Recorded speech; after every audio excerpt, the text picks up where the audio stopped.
Bonjour and hi and welcome to Defcon Sports. I'm Ryan. I'm Vic and welcome to the Defcon Rugby Show, your 2 times weekly rugby update show.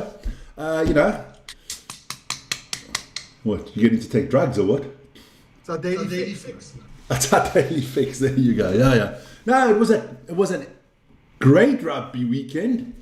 Fantastic. I thought it was good, a lot of action stuff again. So yeah, where are we standing in, let's put it out there, Vern. What do you think on the Defcon scale at the moment? You put me under so much pressure. I can't deal with it. I think it's 5, it's all calm at the moment. That's all calm and beautiful. The Sharks won, the Stormers won. Come on. Yeah, there you go. Oh, Ronnie in there, Marnus in there. But Sad Butterflies in there as well. Well done. Good. Sean, Zach, Cliff Richard. Yeah, you're all in there. Big Dave Donaldson. Yeah, a lot of people. Big Dave.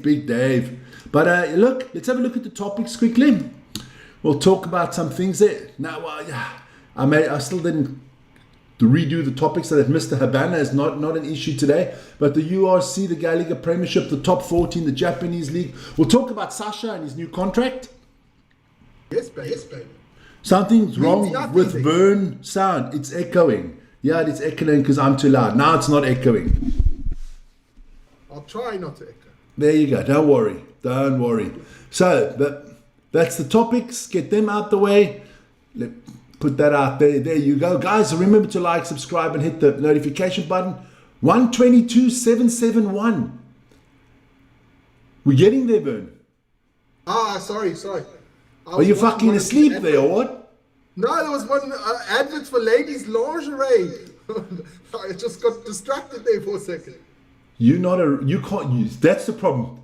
You're not a savant because you can't concentrate on 2 things at the same time.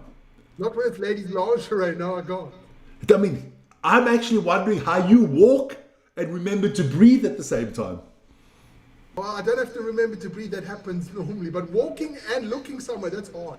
We'll get into that afterwards, Butterfly, what's coming up on the weekend. Don't you worry. If you want to contact us, mail's up top there, do that. But let's get straight into the URC this week. Week 7 of the URC. It all started on Friday night. We did the Leinster against Ulster game. Well, I did that one. That was very good. I thought Ulster played phenomenal, but Leinster has just got a lot going on. Aslan in the house too. Then Scarlets, that's maybe for me the upset of the weekend. That was super surprising, man. That was.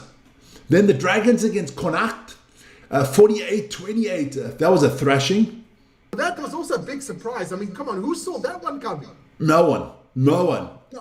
And then your team, the Stormers. No, say it properly. The Stormers. I'm not using the word M. The Mighty Stormers. The Mighty Stormers. You beat the Lions, but the Lions got you close to a scare. Come on, wait. I mean, we talked about this on the weekend as well. Are those Lions, they perform for the amount of money that gets invested in that team and the way they play. Come on, value for money, Vic. I'll get into all the chats later. Just keep on putting them in there. We'll get into them. Then let's have a look at those. Let's keep on going. I mean, Benetton, Tebre, the Battle of Italy there. Benetton did well there. Then the Warriors against Edinburgh, 24-12. Expected. That game switches again this weekend. They just turn it around this weekend. Edinburgh being at home. The Sharks against the Bulls, the Mighty Sharks. We are back. What? JP Peterson as a coach is unbeaten. 100% record. Look, the Bulls were terrible. The Bulls were terrible. 1 second. Choke on it. I mean, the Bulls couldn't even score a bloody try. Bulls are bad, man. Bad. And the Sharks, the Sharks look good. Look very good there. And, if I was the other teams in this division, I'd start worrying. The Sharks are coming. Okay, you say. And then last but not least, the Ospreys against Munster. Munster's a good team, Bern. Yeah. So we'll see about that. Let's have a look at the tables quickly. We'll do the top half. Storm is still on top there with 7 out of 7. Yeah. You know, once you're on top, The only way is down. That is true, and the Stormers will lose a couple. You think? But I just think, listen here, the way we were talking before the season started, you said the Stormers won't even make the playoffs. No. You have to. Whoa. You said the Sharks. I said all four the South African teams were going to make the playoffs. Yeah, you said the Stormers are not going to make it. I was just trying to pull your leg, but I did say all South African teams make the playoffs. Yeah. The Sharks will be coming on the second half of the table. The Sharks, we are catching from behind. That's all good. Munster out there on top as well. Cardiff, Glasgow. Look, Ulster's still looking good. They got a game less than everybody else on the top half of the table. The Bulls are on the cusp there. They are behind the Lions. So the Bulls are there on 15 points. They got to worry. But let's look at the bottom half of the table. You have Connacht, Benetton, Edinburgh, the Sharks, Tebre. Look, don't count out the Scarlets. I think the Scarlets will still pick up some points. They've got a game less. Edinburgh's got a game less. Connacht has got a game less. So it's going to be interesting. And this weekend, of course, the South African teams, the poor buggers, they all need a break this weekend. So the SA teams are not playing this weekend. So the table will look a lot different next week. And the South African teams will all have a game in hand. Let's go back. What are we going to be doing next week? Or this week? We are doing Edinburgh, the Warriors against Edinburgh against the Warriors. And then we are doing Leinster-Munster. That game we are doing as well. Because there are no SA teams this weekend. So on Saturday, those are our two games. And you know what the good thing is? The one starts at 6 and the other one's at 9. So the whole afternoon is kind of relaxing. Does that sound okay for you? That sounds nice, man. Well, we know we'll find something to do in the afternoon. Don't worry. So let me get into the chat there. What game are you doing this weekend? I just did that. What's up, Aslan? Is the Fulham game on tonight? Don't know yet. We're going to do Bafana. And then afterwards, I'm going to decide, is it darts? Or is it football? Or is it nothing maybe? We will see. Sharks won, although they played cuck. Where are the Sharks, Vic? There, you just saw them. You don't know much about rugby? Don't worry, man. Don't worry. We'll teach you. So let's move on to the Baguette League, then, to the French. Bonjour. Mon ami. Bonjour. Some good games in that French league. I watched some of the highlights on the French TV last night. Damn it, they got some good teams there. I mean, that Stade Française against Racing 2020, that was a good game. Yeah. Perpignan getting their first win of the season, Vern. Oh la la! Oh la la! Mon Dieu! Merde! Mon Dieu! Clément is saying merde all day. 26-20. Montauban got thrashed by Paloise. Selection Paloise is the surprise team of the season. They won 17-53. La Rochelle beating Bionnet 49-17. Montpellier and Casters, that must have been a good game, man. 33-31. Tight all the way to the end.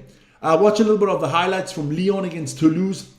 Toulouse is on a different level than most teams, man. I still don't know how they threw that away against Glasgow in the Investec Cup there. And then Bordeaux thrashed Toulon 46-7. Yeah. Not good. But look at the table. And you look at the table. It's Selection Paloise that is on top. Ahead of Toulouse, followed by Bordeaux and Toulon. Personally, I think that is exactly how the playoffs are going to be in the French league. Most probably, yeah. Perpignan has got now officially 5 points. Are they coming from behind? Look, they just want to get ahead of Montauban because I think those two teams are playing for the relegation. Yeah. One of them will go down. But we're going to be doing some French games very soon, the minute we find a little bit of space and time, because I do love the French, man. The Frenchies are doing well there. The only good thing about the French league is they've always got a game on Sunday evening late. Yes, and one on Friday. And yeah, they split it up nicely. Then we move to your friends there in Great Britain, in England. The Gallagher Premiership. On Friday night, the Tigers thrashed Gloucester 45-14. The Saints took care of the Sharks 47-21. Saracens lost to the Chiefs, but the Chiefs are good this season, 24-30. Harlequins got destroyed by the Bristol Bears. Wait a second. I watched that game. I watched a bit of that. I watched that game. That was a phenomenal game by the Bears. Phenomenal. And then Newcastle just can't get a break. They lost to Bath, but I would say Bath is unbelievably strong, Bird. It's very strong. I can really see that also the Investor Cup. I can see Leinster, Bath, Chiefs, Toulouse, Bordeaux. Those are the teams. The Saints as well. Saints are a very good team. And they destroyed the Bulls. Yeah, they did. And then, look, I think it's very easy. There's one URC team that's going to be in the mix to win the Investor Cup. That's Leinster, and then it's going to be between the French and the English. Sorry to say. I have to agree on you on that one. I'm going to do Manus's chat quickly. Would you guys agree that all 4 South African teams played bad this weekend? Sharks played bad for 60 minutes versus the Bulls, and the Stormers were bad in the first half versus the Lions. I don't agree. I do not concur. No. You can't. Listen here. Bad. What do you mean bad? When 2 good teams, when 2 strong teams like the Sharks and the Bulls meet up, you kind of cancel each other out. It's not like you're going to score 50-50 or something like that. No. It's always the competition you have. You can't say now when the Stormers next week play against the Sharks and the end result is, I don't know, 18-15 to either team, that wasn't a good game. When you play against when 2 good teams play against each other, that's like in football. It's not because Real Madrid play Liverpool, you're going to get a 4-4. You normally must probably get a 0-0 or a 1-1. Yeah. Because the defense is not better. But let's have a look at the English Premier League table. Very well. Huh? The Lions played very well, and Ruan Fenter was actually my man of the match against the Stormers, because I thought the Lions played extremely well. And now Boeing's coming, man. Boeing's coming. Because of their opportunities, the players that they have, they play phenomenal. And everybody says the Lions are cuck, the Lions are cuck. They don't know what they're talking about. They don't know what to talk. They play for their means. They play fantastic. Listen here, I'm going to make you an analogy quickly, right? Take the 4 South African teams. And I'm not trying to diss anybody or be funny about anything, right? You take the squads, you look at players in the squads. The Sharks are filet mignon. Yeah. The Bulls are filet mignon. That's right. The Stormers are a good porterhouse steak. And the bloody Lions are a hamburger meat, right? But I'm telling you one thing now. That bloody hamburger that the Lions are cooking tastes better than the 2 filet mignons from the Sharks and the Bulls. Because those filet mignons from the Sharks and the Bulls, they've burnt it, they've overcooked it, and they put a cuck sauce on it. The Stormers, that's a good porterhouse steak with a nice garlic butter on top. It's doing well, the Stormers, at the moment. That coach is doing, with that team, he's getting the optimal out of that team. So far, yeah. And I would say exactly the same with the Lions. I actually think the Lions are overperforming for the squad that they have. Compared to the others, definitely. And that's why, for me, the best coach right now is the Lions coach and the Stormers coach. They're head on head, because they are making more out of what they have, where the other teams have just got cuck and they're not doing their best. No, come on. The Sharks and the Bulls are disappointing this season. But hey, like I always say, like the great Alex Ferguson always said, you don't win anything in December. No, you don't. The championships and the trophies, they get delivered in April, May. So let's see what happens then, okay? That's true, but they have to start to play better, because you've got to get into the playoffs. Let's have a look at the Premier League table quickly. Bath on front there, ahead of Exeter and Northampton and Leicester. Bristol Bears only in 5th. Only the top 4 teams make it here as well. Look, I can't see Saracens. Maybe Saracens, but Sale, Harlequins, Gloucester, Newcastle, they're out of the playoff hunt. I actually see the top 3 definitely making it, and then I think it's a fight between Leicester, Bristol and Saracens for that 4th spot. I'd have to concur with that one. You concur? That's good if you concur. There you go. Now, so that's your Premier League. Now we move to the Konnichiwa League. Konnichiwa to all the Japanese. Konnichiwa! Before we say sayonara, let's have a look at this, man. These are the results from the weekend, and I did one of the games, and I got a lot to say about that game. Kubotu Spears and Black Rams Tokyo, 50-28 for the Spears. Good result. Then the game I did, the Tokyo Sun Goliath there against the Toyota Verblitz, 43-25. Look, the Verbeek's got some nice players there with Peter Steph du Toit, Mark Tele. They got some good players there, but the Sun Goliath, Cheslin Colby was the man of the match, scoring 2 tries and taking all the kicking duties when he was phenomenal. Yeah. So, there you go. I'll read the comments afterwards. So it was good. You know what I liked about the rugby? And I loved it on the channel I was watching it. There was no commentating. So for us who do the commentating, it was fantastic. You got to hear every word the players were saying. You heard every word the ref was talking to the players. The crowd was fantastic. It's a great running rugby, a lot of action. Very disciplined. But what do you expect from the Japanese? Fantastic. No, good result there. I'm going to do more of those games. Mihonda Heat, they lost to Kobe Steelers 23-28. The Mitsubishi Sagamihara Dynaboars lost to Yokohama Cannon Eagle. Beat the Cannon Eagle, 17-10. Then the Satama Wild Knights beat the Urazu D-Rocks 37-19. And the Shizuoka Blue Rebs lost 20-26 to the Toshiba Brave Lupus Tokyo. That's the longest name in bloody rugby history. The Japanese league is very famous for being very fast.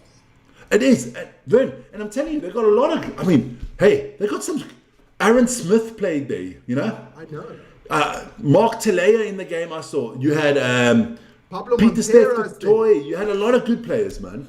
Pablo Montera's there from Argentina. They got a lot of good players there, man. Okay, so before we look into the Japanese table, I'm going to read Marnus'. Sorry, take my comment back. Before the Lions game, I feared them because they have a very good team and because we had no Sasha, Willemse and Ruan Nel. I thought the Lions would dominate our backline. Listen here, but you still had like about 8 or 9 Springboks on the field, and the Lions don't have that. The Lions is basically 2 or 3 Springboks, and the rest is all fucking Curry Cup players, let's be honest. The Lions are taking what they can get from the Curry Cup teams. The Lions are, they bloody, like I said, the hamburger meat. They're making hamburger with flipping gold leaf on top, man. Lovely. So let's have a look at the Japanese table. It's in 2 parts. There you go. So, Sun Goliath, only 2 games, but Sun Goliath on top. There with Cheslin Colby. Maximum points followed by the Wild Knights and the Spears, Blue Revs there. Only team without any points at the moment are the Black Rams of Tokyo. But we will be doing more of these games. I'm going to try to every week have at least 1 Japanese game in, but it always depends on our schedule because, if you're starting at 5 o'clock in the morning, and then I still did the college playoffs that started there at 1:45 in the morning, and it gets a long day. It becomes a long day. But we're going to do more of that. But that's kind of our Defcon today. We've got to talk Sasha. Good news for the Stormers, signing a long-term contract. Yes, Becky. You know how a long-term contract goes. Somebody puts $1 million. That contract is as long as Sasha says I want to leave. Sasha says he want to leave. $1 million gets put on the table. He's gone. The Super Bowl is only in February, so don't worry about the Super Bowl. That's a long way off. Yeah, look, that's the way it is. But it's going to be good rugby this week. Okay, no SA teams this weekend, but it's good. We get to see other teams. We can broaden our horizon, because there are other countries and other teams and they play rugby and they play them well, especially in club rugby. So no Super Rugby, Super Rugby starting. Sorry, Super Rugby that starts in end of January. February, yeah, and we will have them on the channel. Do not worry, we'll fit it all in, guys. I'm gonna go off because like in 40 minutes we're back on the air with Bafana against Angola. That's going to be epic, man. So we'll see you guys there. Guys, see you guys later. Ciao, ciao.